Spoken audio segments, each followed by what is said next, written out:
নমস্কাৰ, আপোনালোকে মোৰ কাষৰ পৰিৱেশ দেখি নিশ্চয় অনুভৱ কৰিব পাৰিছে মই এতিয়া ক'ত আছোঁ। আচলতে আমি ইয়াত যি ২৭ মাৰ্চৰ পৰা আমি মাধুৰী আখতৰ তলত বিহু কৰ্মশালা অনুষ্ঠিত কৰি আছিলোঁ, সেই কৰ্মশালাৰ আজি সামৰণি অনুষ্ঠান। আৰু এই সামৰণি অনুষ্ঠানত আমাৰ ইয়াত আজি মই আছোঁ, আপোনালোকক দেখুৱাম আমাৰ এই সামৰণি অনুষ্ঠানত আমাৰ ইয়াত যিসকল শিক্ষাৰ্থীয়ে বিহু কৰ্মশালা অংশগ্ৰহণ কৰি তেওঁলোকে কি শিকিলে ১৫ দিনত তেওঁলোকে প্ৰদৰ্শন কৰিব আজি, আৰু সেয়া মই আপোনালোকক দেখুৱাম আজি আমাৰ ইয়াত তেওঁলোকে কি শিকিলে ১৫ দিনত বিহু কৰ্মশালা। পাচিৰ পত্ৰিকা মাধুৰী উন্মোচন কৰা হৈছে। বিহু কৰ্মশালা সামৰণি অনুষ্ঠানৰ আৰম্ভণিতে মাধুৰী আখতৰ তলৰ যিখন আচলতে পাচিৰ পত্ৰিকা তৈয়াৰ কৰা হৈছে, সেই পাচিৰ পত্ৰিকাখন ৰাজহুৱাভাৱে আজি উন্মোচন কৰা হয়। আৰু এই উন্মোচন কৰে আমাৰ লক্ষীকান্ত বৰাদেৱে।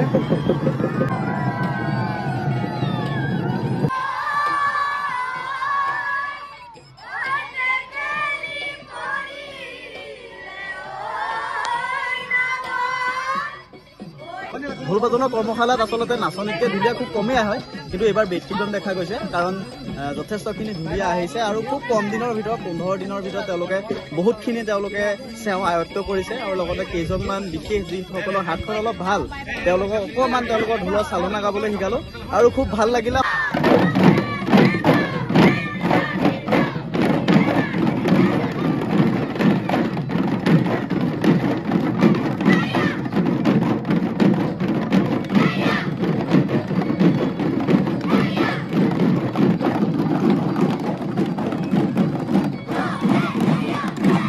বিহুবলীয়া সমূহ ৰাজ্যলৈকে মই সেৱা জনাইছোঁ।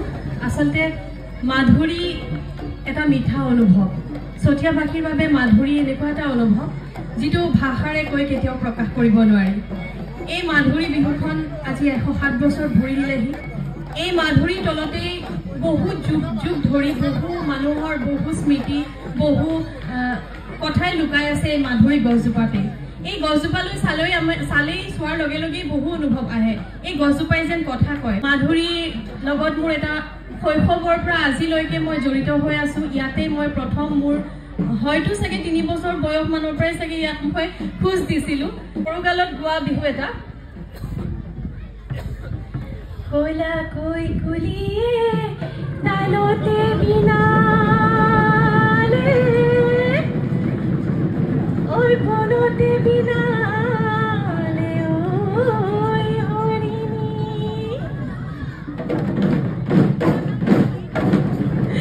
ভুলতে পাৰ মাত শুনি ৰ'ব মই নোৱাৰো ঐ বিহু বিহু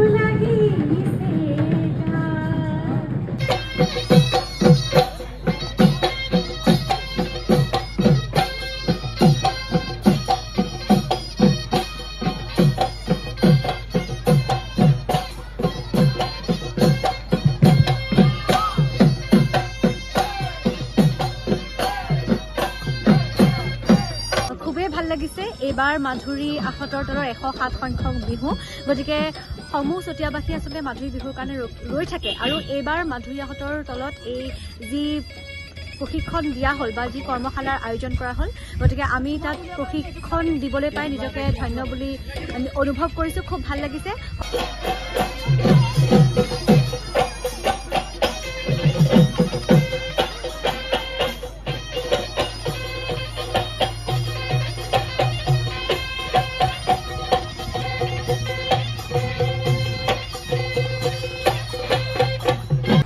আৰু যিসকলে আমাৰ এই কৰ্মশালাৰ প্ৰশিক্ষণ প্ৰদান কৰিলে তেওঁলোকক সকলোকে একোখনকৈ সম্বৰ্ধনা পত্ৰ আমাৰ মাধুৰী বিহু কৰ্মশালাৰ পৰা প্ৰদান কৰা হয়।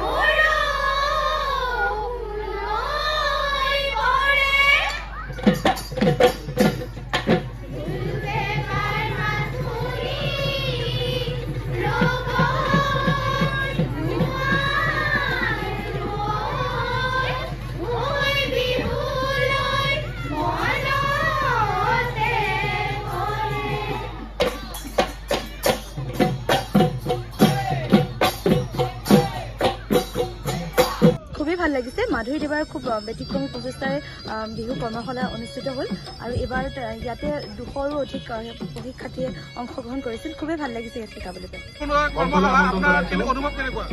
বহুত সুন্দৰ অনুভৱ। এই কৰ্মশালা আগলৈ এনেদৰে অনুষ্ঠিত হ'ব বুলি আশা কৰিছো। তুমি শিকিছিলা বিহু? ভাল লাগিল শিকিব? বিহু শিকিব পাৰিলা নাই? শিকিলা?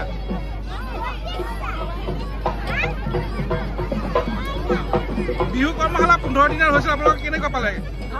ভাল পালে। আৰু পিছত হোৱাটো বিচাৰে? বিহু নাছিলা তুমি? নাছিলা? তুমি নাছিলা বিহু? আদৰণি জনাইছে দেৱত্ব বৰা। বিহু কেনেকুৱা পালে কৰ্মশালা? ভাল পাইছে? অন্যতম ভাল হৈছে। বিহু কৰ্মশালা কেনেকুৱা লাগিল আপোনালোকৰ? ভাল লাগিছে। কৰ্মশালা কেনেকুৱা লাগিল? ভাল লাগিছে। ভাল লাগিছে। অনুষ্ঠানটো আগবঢ়াইছো। কৰ্মশালা কেনেকুৱা লাগিল? বিহু কৰ্মশালা কেনেকুৱা লাগিল আপোনালোকৰ? কেনেকুৱা লাগিছে? ভাল লাগিছে। তোমালোকৰ?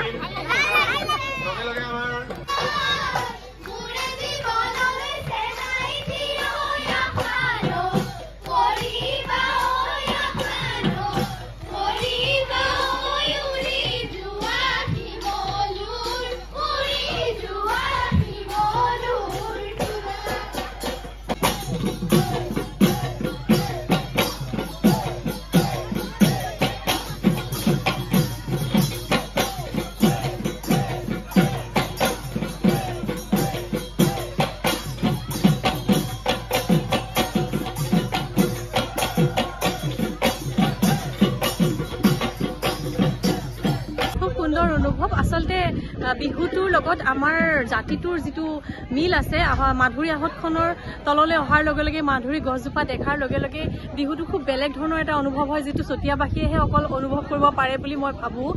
বাহিৰৰ পৰা মানুহে ইমান বুজি নাপাব। সেই অনুভৱটো খুব সুন্দৰ এটা অনুভৱ আৰু ইমান ধুনীয়াকৈ শিকিছে। কম দিনৰ ভিতৰতে ঢোলৰ পৰা বিহু নাচলৈকে যিখিনি শিকিলে প্ৰশিক্ষাৰ্থীসকলে খুব সুন্দৰকৈ শিকিছে আৰু খুব সুন্দৰ অনুভৱ, খুব ভাল লাগিছে।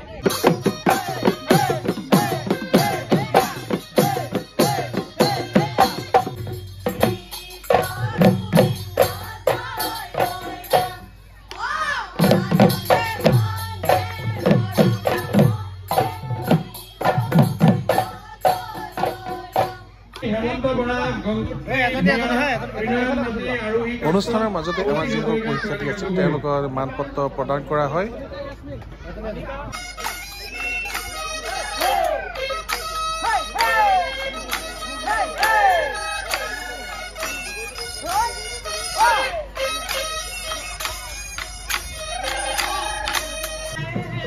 বিহু কৰ্মশালা অংশগ্ৰহণ কৰি কেনেকুৱা পালা?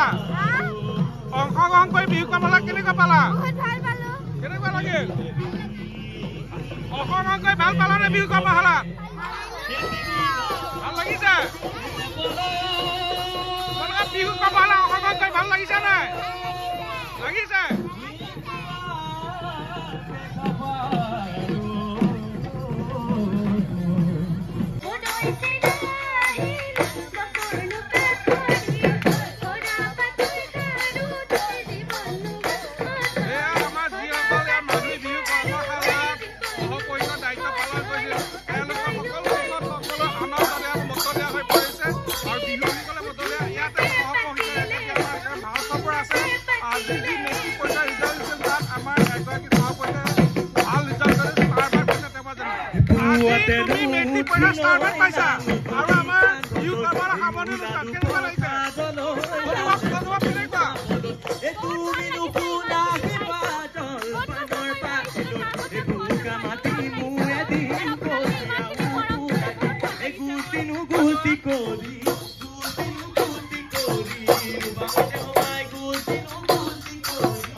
আজি আমি এই মাধুৰী যি বিহু কৰ্মশালা প্ৰতিষ্ঠা বিহু কৰ্মশালা আজি সমাপ্ত কৰিছোঁ সকলোকে আমি শেষত ধন্যবাদ জনাইছোঁ যিসকলে আমাৰ এই বিহু কৰ্মশালা সহযোগ কৰিলে আৰু সকলোকে সকলোকে পুনৰ ধন্যবাদ জনাই আগন্তুক দিনা আকৌ এইদৰে অনুষ্ঠান কৰিব যাতে বিহু কৰ্মশালা আয়োজন কৰিব তাৰ আশীৰ্বাদ বিচাৰি শেষত সকলোকে পুনৰবাৰ ধন্যবাদ জনাই আজি এই ভিডিঅ'টো সমাপ্ত কৰিছোঁ